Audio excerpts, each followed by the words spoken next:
start. It's another marvellous moment. It's a different flavour to the previous three, Phil. It is obviously no less vital than the previous three. I would say it was the most fortuitous of the previous three. I don't think it's a fortuitous win from Liverpool's point of view. But I would say that it's a bit of a mad thing the lad does when he elbows it downwards. Yeah, I'm not quite on board with the luck and fortune and things that have been quite widely talked about since the game finished, in terms of Burnley made a conscious decision to play in a way which was to stand 10 men within 15, 20 yards of each other near their goal. If you do that, it's a cost of doing business that anything can happen. It could be, like you think of Ekatike's goal against Bournemouth, for example, the ball can just break like that for you. A player can do something brilliant. One of these shots that they blocked, I reckon there was 3 shots. I was basically directly behind the goal. I reckon there was 3 shots going in that someone has basically jumped on. Sometimes you can't do that. Balls can break, someone can do something brilliant, but also someone can switch off for half a second, someone can make a rash mistake. This is, football matches last 90 minutes. They last 90 minutes plus the added time, and anything you do is valid. And honestly, when you do it late, people go, oh, you know, got away with one. I don't think there was anything getting away with one. Did you think the same for when, let's be clear, Burnley, previous match, before the international break, go to Old Trafford, and the lad pulls Ahmad back?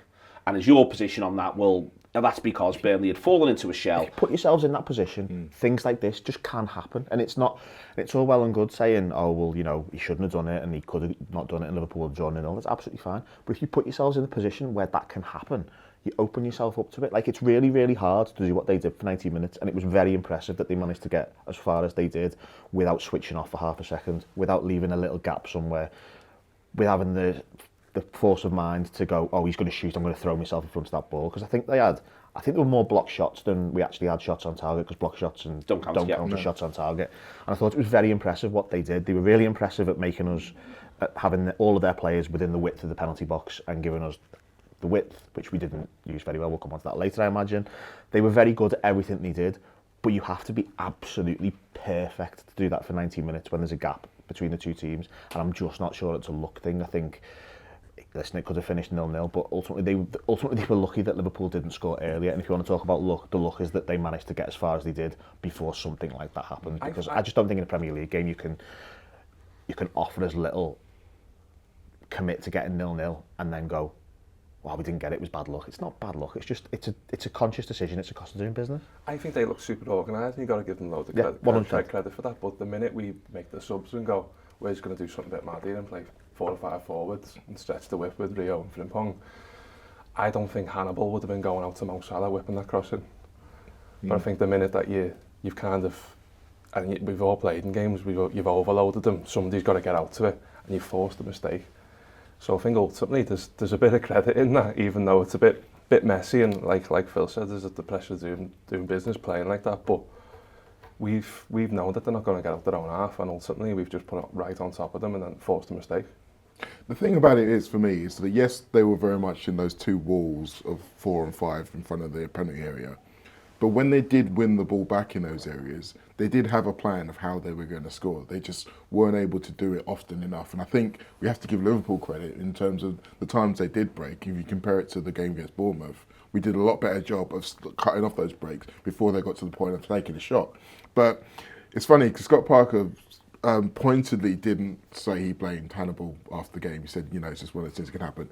However, I do think if you're one of the players who's been on the pitch for 90 minutes, who's been switched on, concentrated, like Phil said, every single moment, every single action for the whole 94 minutes, and someone who's been on the pitch for 7 minutes comes on and does something like that, I'd be a little bit annoyed. He knew straight away, didn't he? He did. He may as well have given it himself. He Yeah. may as well have given it at some point. He didn't try and play act, go down, you know, a Rivaldo or anything like that. You know what I mean? He just knew. Bastard! And it was instinctive. Like, you could tell by the way, because his body wasn't very ready in the right position, so he couldn't throw his body in front of it. So his arm kind of went up like that. And again, Parker said after the game, it's like, we're gonna have to start teaching people to kind of go with their arms behind their back. And it's like, well, yeah, maybe you are, but I dare say that you'd have had that conversation before today. He does end up with 5. You said before, he's got 5 across the middle, Jake, and I think that is, you know, he said afterwards, post-match, he didn't want to have attackers on the bench and be coming back with a point, which I thought was quite insightful with his mindset, but also insightful with his mindset about the nature of this game. He wasn't that far away from saying, I'll be dead honest, a point is almost as good as zero. For us, when we go to a newly promoted side. And I think that is back to, I just think he's very pragmatic. Often people think pragmatic is a defensive thing. I think he's just very pragmatic. His decisions were, right, well, we want 3 points. 3 points is the only good outcome. If we get 1 point, it's almost meaningless. And so he goes, right, well, this is it then. We're going to make the pitch absolutely huge, really wide, attack from these angles with ball carriers. It works for him. I think again, it's not the idea that he's buying a ticket in a raffle. I think it's a calculated decision that he makes, the manager, and it pays off. Yeah, 1,000,000% so. And transparency is quite refreshing, isn't it? And I think people think from a negative lens sometimes, but I think, we've seen sort of Carragher thinking that he's going to get something out of him by twisting him and trying to get a little bit on it, and he does just lay it out, doesn't he? But again, we have got firepower and different ways to play, and I think if you look at the signings that we've made, particularly in the summer, I think a lot of that's to do with the fact just to give them options. It's not necessarily the case of, there's a couple of players, particularly the two centre forwards, who do a lot of the same things and will do a lot of the same things, but I think Frimpong's not going to give you the same as Mo Salah. Rio's not going to give you the same as Gakpo. I know he's not a new signing, but a new player into the squad. And I think that's what he wanted, options, because there will be games like this, and there was games like this last season, big important 3 points, think of Brentford and games like that. It's not always going to be easy. I mean, it'd be nice when it is. Well, this I haven't seen. But what we say, I think part of I agree with Jake, and then part of the summer was the idea he would like it to be easy. Now, again, you can put context on now 4 of the wins. Burnley only conceded 8 league goals at home last season. They were unbeaten at home. They only conceded 8 league goals. Last season, much at times to the frustration of some of their supporters. I say they only conceded 8 league goals. It's true, but they only won 14 games. Yeah, there were a lot of nil-nils there, and they won, and because they made the decision, it came off them. They got promoted, so you can't slaughter it. But that is their approach, and as Phil says before, it's impressive. But this is the way in which it goes. It was no surprise. It should have been no surprise.